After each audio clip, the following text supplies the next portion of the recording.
And what's good, everyone? It's your boy Aviation Hayden. We're going over pre-flight maneuver lesson, how to teach it. Now, all I'm going to say is go to binsflightservices.com right over here. It has everything you need to pass your CFI check ride. Area of operation 1, 2, 3, 4, 5, 6, 7, 8, the whole deal, okay? Now, all you need to do is just go into this little area for pre-flight lesson on maneuver to be performed in flight. This applies for everything, okay? Everything from area of operation, sorry, what number is that? 7 through 7. Wait, what? Oh, sorry, 7 through 12. So know everything within that, how to apply it. So we look at, okay, pre-flighting and maneuvers lesson. Objective, to ensure the applicant learns to deliver a comprehensive pre-flight lesson on maneuver to be performed in flight. Purpose, schedule, equipment, student actions, instructor actions, completion standards. Okay, this is everything that you need to have. I will give you mine, what I did. I'll pull out the good old Google Slides and show you guys how I did this. Okay, so we go into Area 4, the maneuver lesson. We go into objective, right? And we already see the references, okay? So in order to check off this box, I can go to here, here, here, here, here, here, in the POH, in the AFM, of course, of your own aircraft, not mine, yours. So know the objective. We have it here. We know what we're trying to achieve and what we're going to be tested over, okay? We have knowledge, right? K1, K2, K3, the purpose of this maneuver, elements, common errors, desired outcome, and the completion standards, okay? 3 simple things, okay? Then, of course, the risk management and the skills section. So here, I'll start off. We'll go into the first section. All right, soft field takeoffs. This is our maneuver. Soft field takeoffs is what we're doing today, all right? So then I'm going to go and check the boxes off. Soft field landings, boom. The objective and purpose. First 2 things, objective, what we're trying to achieve, right? To ensure the student learns the purpose of the maneuver and how to perform it properly and safely. We have purpose, departing from a grass or soft landing surface. It demonstrates how the airplane needs to be handled differently on these high drag surfaces, of course, relating to what we know as ground effect. Awesome, now you're catching on. So we have the completion standards of what we need. We have 2 sections, ground and flight. What I need to teach the student on the ground and what they need to know on the ground versus in flight. How they can perform the maneuver safely, get their checklist done, know everything that there is to take care of this maneuver properly and safely. That is the only thing in my job that I need to learn how to do, is just execute it properly and safely and know what I'm trying to do. So, ground here. Student can explain the purpose of the maneuver and how to execute it properly. Basically, just executing their checklist and how they know the effect of ground effect, right? Ground effect in VX versus VY. Explaining how the nose wheel is also protected. When you lift up that nose, keep the back pressure on the mains instead of the nose wheel. Flight. Student can perform the maneuver to applicable ACS standards. Honestly, it's kind of just a hack to, I kind of beefed up the little bit of a PowerPoint, right? That's kind of it's kind of just a weird way of just adding more stuff to the PowerPoint. But performs a before takeoff checklist and configures the airplane correctly. All right, flight. I did my mag check. I did this. I checked my carb heat. All right, now I'm doing all right, flaps 25. I'm doing, slowly roll on the power, back wheel, or keep the nose weight off the nose wheel, I should say. Right, and then aligns with runway center line without stopping. Bold letters. I'll keep that on there. Lifts off at the lowest possible speed and accelerates in ground effect to VX. Why do we do this? Because of drag, right? Climbs out of VX, safe airspeed, and clear of obstacles. Once we're clear of, again, that 50-foot obstacle or the tree line, I guess we can simulate. You accelerate to VY, climb out at VY. Again, completion standards. And what are the other 2 things we need? Oh my God, what's the criteria of what we need to do? All right, here it is. Soft field takeoff. What is going to be happening? Taking off from a soft field or grass, or in general, it could be contaminated with water, mud, rocks, things, right? Look at this. No one wants to have, that's a bad day right here looking at that wheel. Special care to prevent the nose wheel from sinking into the grass or mud. Engine is on top of the nose, right? This boom, 400-pound Lycoming 0360 is sitting on top of your nose wheel. That thing's going to sink into the mud very quickly, but especially after it rains and you're taking off from a private airstrip. Field conditions, mowed grass, potholes, rocks, right? Very simple stuff. This is what we're trying to, simulate, right? Taking off from these types of things. Then we have, what is ground effect?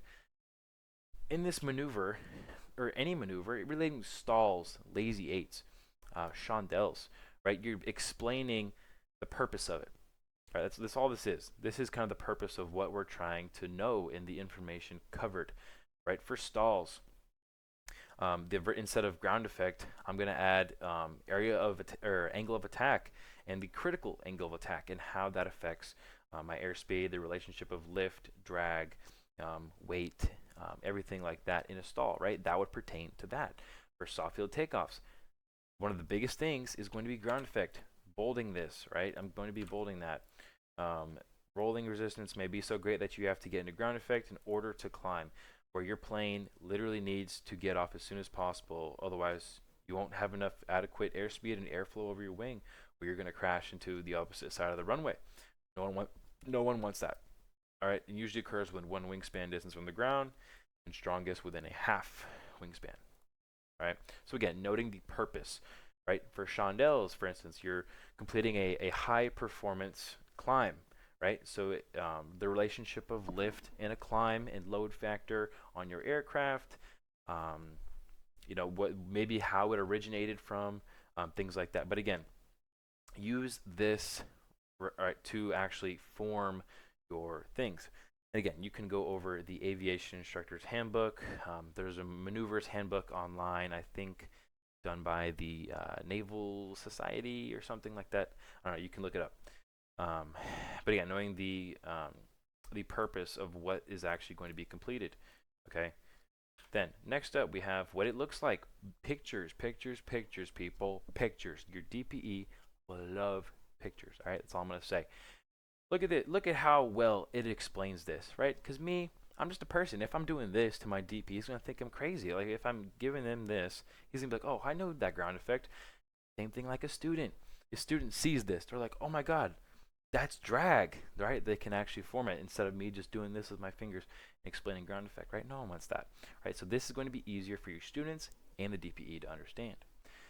Soft field takeoff, right? Then we have the actual performance of the maneuver. Sorry, left turning tendencies. Forgot to add that.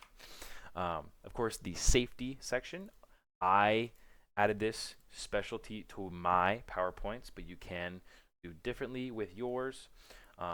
This is just, safety, the importance of hold short lines, checklists, caution for obstacles, verifying the proper runway, instead of, there's the LaGrange at the airport, they have runways 3-1, 1-3, and 3 and whatever the opposite of 3 is. So it can get very confusing for which runway people hear you taking off at, versus which runway that you want to take off at. Can get a little confusing in a high stress situation. So verifying that you have the proper aircraft configuration. Some aircraft may not require flaps, some do, some don't. Check with your AFM or your POH. In event of a rejected takeoff, always prepare for a rejected takeoff. And again, I have a video noting your departure briefing in case of an engine failure. There's a video, I think like 4 or 5 videos ago, back from this one that I have on that. I highly suggest you go check that video out. It will help you on your CFI check ride as well. Then we have the actual, you heard it, maneuver. Here it is. Selecting a suitable surface, right? Which runway we're going to use. Whoops, not mean to do that. What surface we're trying to use? Winds, dirt, rocks, mud. Yeah, winds could be good on the pavement, the grass, but is it safe? Do you have proper aircraft performance? Is it hot? Is it cold? What is it doing? Taxi. Full elevator, back pressure to keep weight off the nose. Again, you got this heavy engine on that nose wheel, right? It's going to be very, very tough. If you have a lot of weight in that aircraft on a hot day, it's going to be easier to taxi when you have that nose off and get into ground effect a lot easier. Um, then usage of checklists, of course, before takeoff checklists, departure checklists, departure briefings, before takeoff configuration per POH in my aircraft. I use flaps 25 on the Cherokee to depart for the soft field takeoff. That's what I meant. Entering the runway, line up with centerline without stopping, keyword, apply full power, aft elevator. Now you basically describe how you do it, right? Even for stalls, chandelles, how are you going to set up for it? Stalls. All right, I'm going into flap 1, flap 2, flap 3, right? I'm going into, let's say, 60 knots. I'm holding 60 knots right before the edge of the stall. I'm just edging the stall right there, right there, right there. All right, I'm holding that angle of attack, angle of attack. I hear the stall horn. I hear the buffet. I see the buffet, and I can recover. When the nose drops, boom, full power, climb, climb, climb, climb, climb, drop flap, boom. You're kind of just describing one by one how you do it. Chandelles, you know, doing in the first, bank first, 30 degrees, and then pitch up. And then once you're past that 90-degree point, hold that pitch, and then just slowly roll out that, the angle of bank, right? So you're kind of just going one by one, walking them through it, how it's going to be. Then continued, of course, take off, roll, lift off, climb out, maneuver. And last thing, common errors, right? What does it say here? Common errors. Oh my God, it's like we have it on here. It's like we're CFIs, right? Common errors. Improper use of controls, of course, that's always improper. Improper liftoff procedures, not going into ground effect, not going into, or not lifting off early as possible, keeping nose pressure. I actually should add that on here for future reference. Improper climb attitude, power setting, airspeed, VY or VX. Improper usage of checklists, okay? Always going to be rough. And then again, the vice versa, we have soft field landing, but I won't go over that.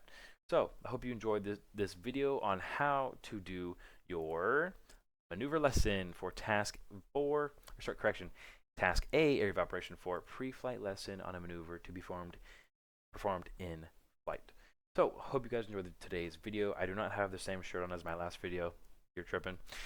Anyway, guys, have a great rest of your evening. Maintain VFR. Frequency change approved. I'll see you guys later.